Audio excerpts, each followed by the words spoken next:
Par exemple, l'évocation des musulmans qui devraient manifester contre la corruption. En fait, à quelle heure le fait de manifester fait disparaître la corruption ou empêche la corruption? Quand? Jamais de la vie. Une manifestation comme ça, comme son nom l'indique, c'est manifester dans la rue pour balancer des slogans, de faire une marche d'un point A à un point B, et à partir de 18h, tout le monde rentre à la maison. Bon, on n'a jamais vu un combat être remporté rien qu'avec une marche. Jamais. Même le Mahatma Gandhi, c'est pas juste avec des marches qu'il a essayé de dégager la présence britannique d'Inde. Pas du tout. Ça a été avec de gros moyens, des gens qui l'ont aidé. Mais pour le coup, la manifestation, concrètement, ça ne sert pas à faire disparaître quoi que ce soit. C'est bien les manifs parce que ça permet à des gens de se rencontrer, ça permet de créer du réseau, ça permet de s'informer sur ce qui se passe, ça permet de donner la parole à des intervenants qui peuvent être pertinents, qui peuvent faire réfléchir les gens, la masse dans la rue. Mais une manif en soi, ça n'a jamais été une arme en fait pour combattre quoi que ce soit, et encore moins la corruption. Jamais de la vie. Donc déjà, l'idée de manifester contre la corruption, c'est une idée extrêmement naïve. La manière dont on fait dégager la corruption, c'est par la force. Je le répète, c'est par la force. C'est pas par les bisous, c'est pas par des chars avec de la musique, les chars de la CGT là, ou de la CFDT, où les gens dansent sur du Aya Nakamura. Hein, faut pas déconner, c'est pas comme ça qu'on fait disparaître la corruption. Au contraire, c'est même comme ça qu'on l'entretient. Parce qu'aujourd'hui, on sait que la plupart des syndicats, qu'ils soient étudiants, etc., on sait qu'ils sont totalement corrompus, qu'ils travaillent par ce même système qu'ils sont censés dénoncer, etc. Tout le monde le sait. D'ailleurs, et encore une fois, je vais citer Adolf Hitler, parce qu'honnêtement, pour moi, c'est l'un des gars qui m'a fait penser le plus, qui m'a, comment dire, fait réfléchir le plus à la politique. Et tant pis si ça dérange les gens que je le cite. Mais dans Mein Kampf, Adolf Hitler, il parle des syndicats. Je m'arrête 2 secondes parce que je vous jure que c'est intéressant. Et je vous jure que ça va vous intéresser. Je suis pratiquement sûr que ça va vous intéresser. Adolf Hitler, il parle des syndicats. Vous savez, il y a une chose qui a été reprochée à Adolf Hitler dans l'histoire, c'est d'avoir dit d'Adolf Hitler qu'il voulait interdire le syndicalisme, et tout le monde trouvait ça scandaleux. Parce qu'un syndicat, le principe d'un syndicat, c'est dans une usine, par exemple, des salariés s'organisent, ils choisissent un chef, un porte-parole, et ils vont s'organiser pour défendre les intérêts des travailleurs face au patron. Le patron qui pourrait les exploiter, etc. Donc, dans l'idée, le fait d'avoir un syndicat, c'est très bien. Adolf Hitler le reconnaissait. Il disait que c'était bien un syndicat, le principe est juste. Mais à son époque, Adolf Hitler, il s'est rendu compte d'un truc, par Allah, qu'on voit aujourd'hui, que moi je vois encore aujourd'hui, c'est le fait que les syndicats sont totalement corrompus.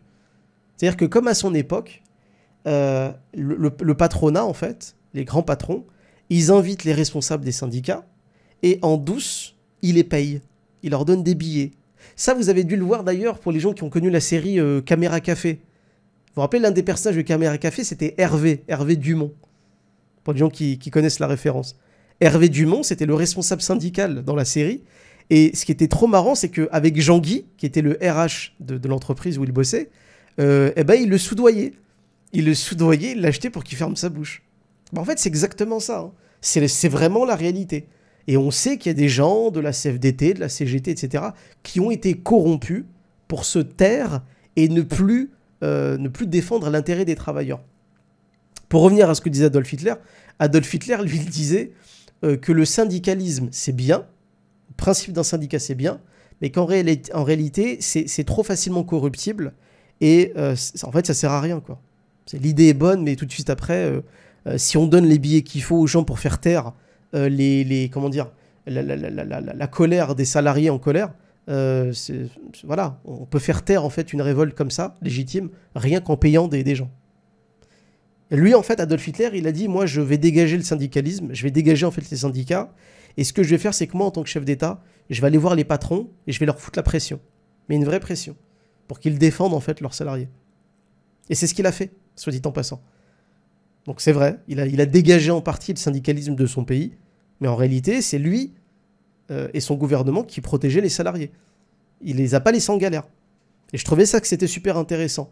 D'autant plus qu'il disait que l'une des raisons pour laquelle il est très facile de corrompre des syndicats, c'est parce que les syndicats, en fait, comment dire, il y a des syndicats qui vont arrêter, au bout d'un moment dans leur vie, d'aider les salariés qui sont censés protéger. Pourquoi? Parce que réfléchissez 2 secondes. Si un syndicat défend très bien ses salariés contre le patronat, en gros, il acquiert, tout ce qu'il demande, il peut l'acquérir, et à la fin, voilà, il permet à ses salariés de vivre mieux, d'être mieux protégés, etc. Au bout d'un moment, il servira à quoi le syndicat? À rien. À rien, parce que s'il fait trop bien son job, au bout d'un moment, il peut dégager, c'est bon. En fait, aujourd'hui, on sait qu'il y a des syndicats qui volontairement vont laisser leurs salariés se faire défoncer, virer, voler, etc. pour survivre, pour qu'on ait encore besoin d'eux, pour qu'on ait encore besoin de gens qui nous défendent. Et ça, en fait, c'est une arnaque aussi. Donc pourquoi je parle de tout ça depuis tout à l'heure?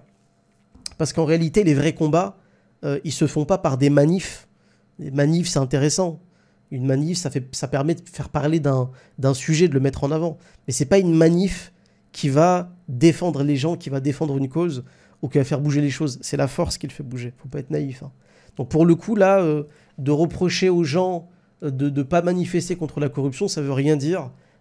Si la corruption, elle existe dans un État, c'est en partie parce que son peuple, il est corrompu déjà. Ouais. Parce que ses institutions, le système est corrompu. Et parce qu'en réalité, il faut un socle de valeurs, il faut quelque chose de noble dans le cœur d'un peuple pour qu'il combatte la corruption. Nous, en islam, on sait que la corruption, c'est quelque chose qui est à combattre, et c'est régulièrement d'ailleurs combattu, pas dans tous les pays, pas de manière géniale, mais en tout cas c'est combattu en principe, parce que l'islam, et Allah subhanahu wa ta'ala nous dit qu'il faut combattre la corruption, parce que la corruption, ça ronge un peuple, ça ronge une société. En France, il n'y a plus de religion d'État, il n'y a plus de religion. Qu'est-ce qui va vous demander de combattre la corruption? Ceux qui sont à la tête du pouvoir et qui sont les principaux corrupteurs. C'est ridicule.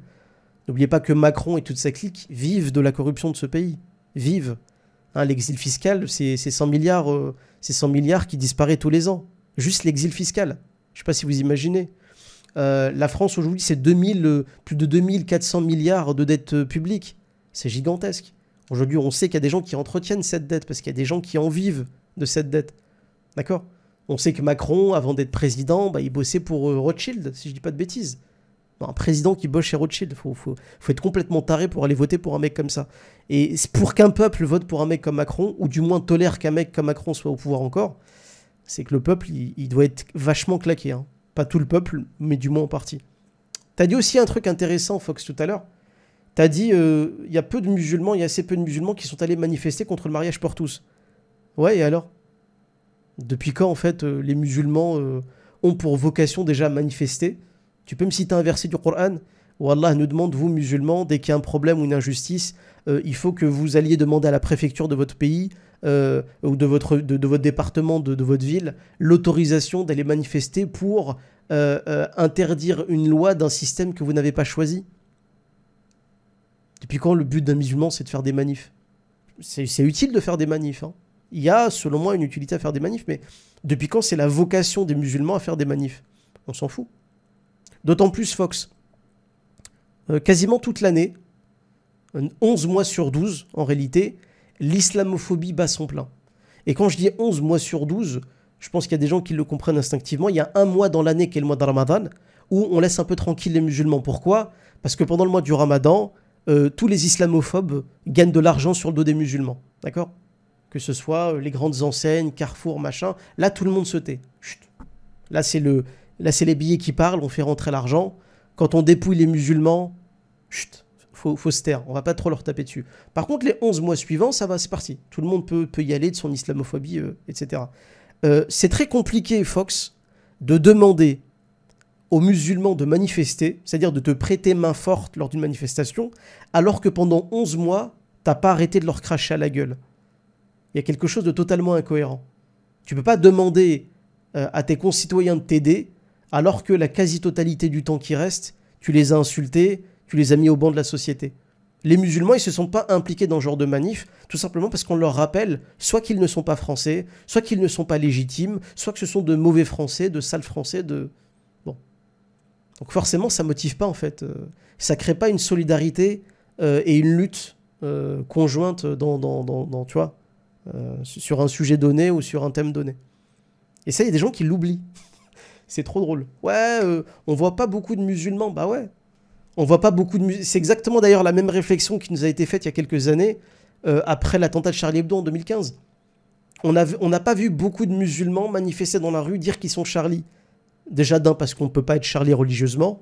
Je vous passe les détails, mais au niveau de notre religion, jamais de la vie on pourra soutenir Charlie après ou avant un attentat, peu importe. Mais en plus de ça, c'est que le gagne-pain de Charlie Hebdo, ça a été l'insulte des musulmans envers les musulmans.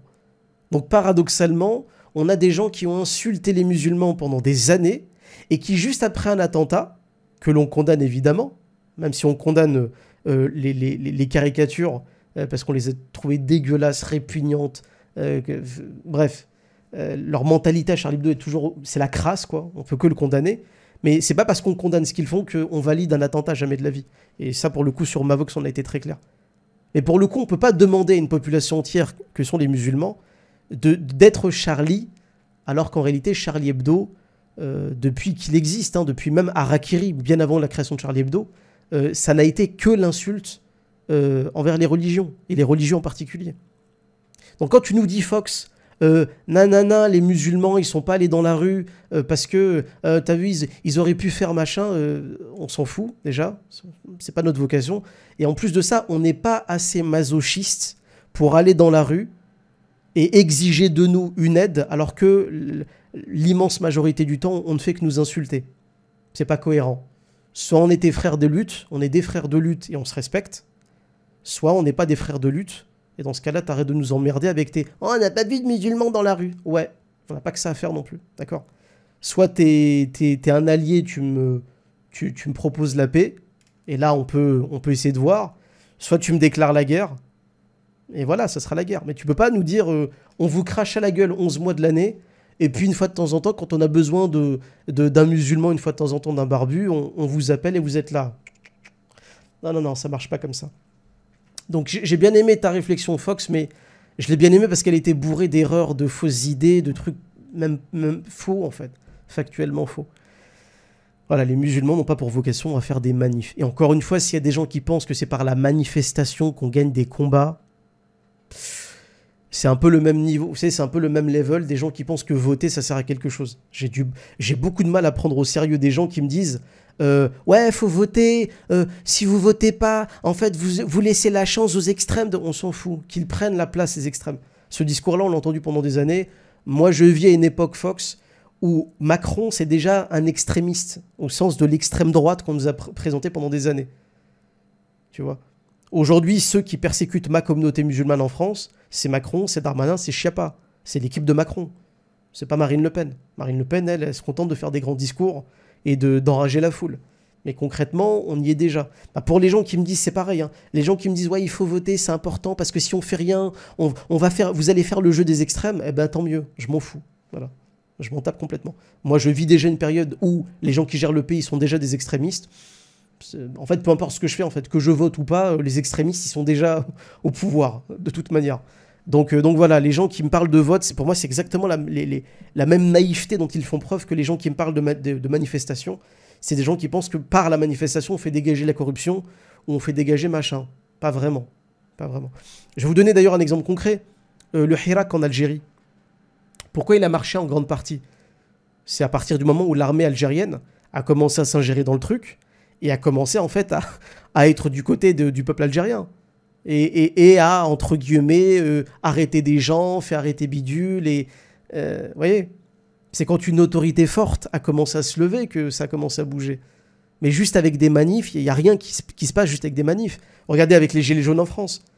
Pourquoi les Gilets jaunes, le mouvement des Gilets jaunes n'a pas marché, même s'il y a eu beaucoup d'engouement, ils avaient de vraies revendications, des vrais... Mais pourquoi ça n'a pas marché? C'est parce qu'ils étaient tout seuls. C'était juste le peuple français. C'est triste de dire ça, hein. Mais c'était juste le peuple français. Une partie en plus du peuple français. La police, elle n'a pas été spécialement de leur côté. Voire même, elle a carrément protégé le gouvernement. Et évidemment, que ce soit l'armée ou... Tout le monde sait à quoi sert l'armée en France. À rien. À rien du tout. D'ailleurs, on sait que l'armée française compte aujourd'hui à peu près 5000 généraux. 5000. On fait partie d'ailleurs des pays, on est même le pays, si je ne dis pas de bêtises, qui compte le plus de généraux au monde. Pourtant, on n'est pas le pays le plus, comment dire, qui compte le plus grand nombre d'habitants. Mais on a le plus de généraux au monde. Et il y a des gens, en fait, qui se sont posé la question, pourquoi? Pourquoi, quand on prend les chiffres, pourquoi il y a autant de hauts gradés à l'armée en France? Bah, simplement pour faciliter la corruption de ces hauts gradés. C'est aussi simple que ça. C'est pour maintenir l'armée sous tutelle. Voilà, lui dire tu bouges pas, tu la fermes. On va te payer, tu te tais.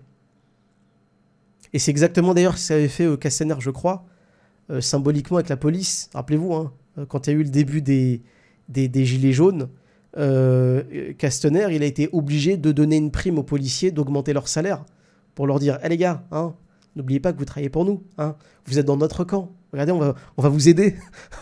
Pour nous, vous êtes une priorité, hein, évidemment.